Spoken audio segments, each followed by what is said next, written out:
ធំស្រឡាញ់អូនមិនខ្លាចឡើយហេហេហេហេហេហេខ្ញុំជាប្រុសទឿមុខមិនសូវស្អាត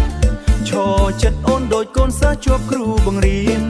អូនខ្ពស់ដូចដើមត្នោតខ្ញុំដូចស្មៅលើដី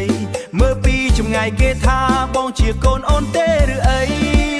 ទៅដើរផ្សារខ្ញុំចាប់ដៃអូនគេមើលមកសើចគិតថាបងជាក្មេងតូអូនសើចហើយនិយាយមិនអីទេបងស្នេហ៍ពិតមិនមើលកម្ពស់ទេណាទឿក៏ស្រឡាញ់បានស្រីខ្ពស់ក៏ស្រឡាញ់វិញបេះដូងមិនមើលជើងមិនវាតាមខ្សែម៉ែត្រទេបើអូនស្រឡាញ់បងមិនបាច់ឲ្យបងខ្ពស់ឡើងទេសូមឲ្យអូនកុំពាក់ស្បែកជើងកែងខ្ពស់ពេលដើរជាមួយបងពេលថតរូបគូខ្ញុំឈប់